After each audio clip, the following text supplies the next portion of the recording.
क्या कभी ऐसा महसूस हुआ है कि मन में चिंता भी है और उदासी भी, दोनों एक साथ?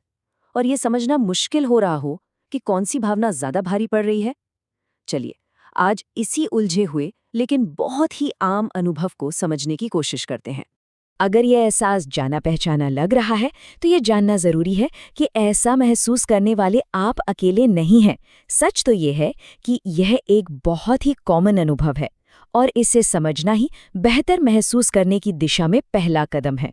तो चलिए, इस गुत्थी को थोड़ा और सुलझाते हैं। जब चिंता और उदासी एक साथ महसूस होती हैं तो इसका एक खास नाम होता है और इसे पहचानना बहुत बहुत जरूरी है। इसे कहते हैं मिश्रित चिंता अवसाद या मिक्स्ड एंजाइटी डिप्रेशन। इसका सीधा सा मतलब है कि चिंता और अवसाद दोनों के लक्षण एक ही समय पर मौजूद हैं, लेकिन कोई भी एक दूसरे से ज्यादा मजबूत नहीं है। और हाँ, ये कोई मनगढ़ंत बात नहीं है, ये एक असल में पहचानी गई स्थिति है। इसे समझने का एक बहुत ही आसान तरीका है।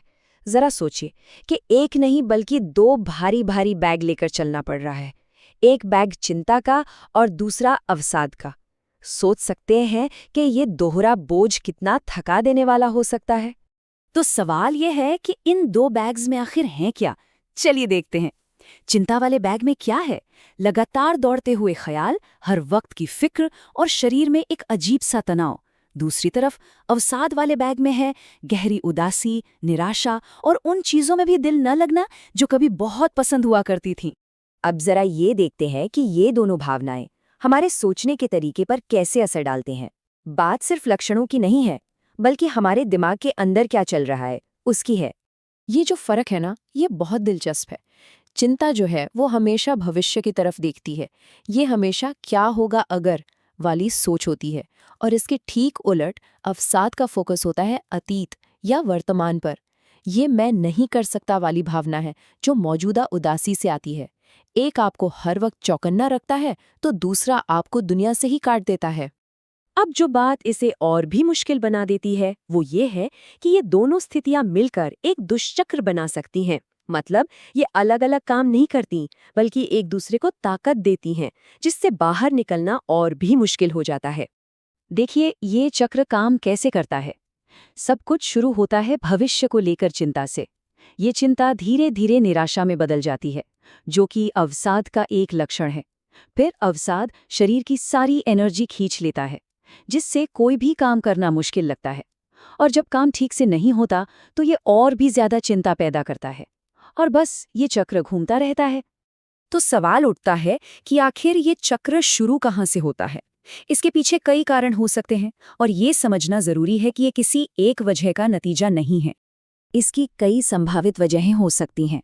हो सकता है ये हमारे दिमाग में कुछ केमिकल्स का असंतुलन हो, या फिर जिंदगी में हुआ कोई बड़ा हादसा, या लंबे समय से चला आ रहा तनाव।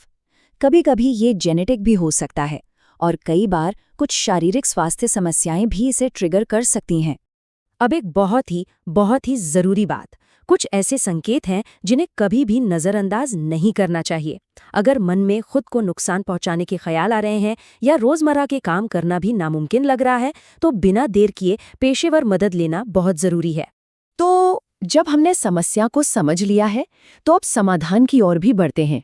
और अच्छी खबर यह है कि मदद भी मौजूद है और उम्मीद भी। इस दोहरे बोझ को हल्का करने के कई रास्ते हैं। साइकोथेरेपी जैसे कि सीबीटी हमारे सोचने के नकारात्मक तरीकों को पहचानने और बदलने में मदद करती है। अगर जरूरत हो तो दवाएं ब्रेन के केमिकल बैलेंस को ठीक कर सकती हैं। और हाँ, एक्सरसाइज, अच्छी नींद और लोगों से जुड़ने जैसे छोटे छोटे लाइफस्टाइल बदलावों की ताकत को कभी कम नहीं समझना चाहिए। और ये एक बात हमेशा याद रखनी चाहिए, मदद मांगना कभी भी कमजोरी की निशानी नहीं होती, बल्कि ये ठीक होने की दिशा में उठाया गया एक बहुत ही हिम्मत वाला कदम है। ये ताकत की निशानी है। तो इस जानकारी के साथ बस एक सवाल सोचने के लिए है, वो कौन सा एक छोटा सा कदम हो सकता है जिसे उठाकर इस बोझ को थोड़ा हल्का किया जा सके?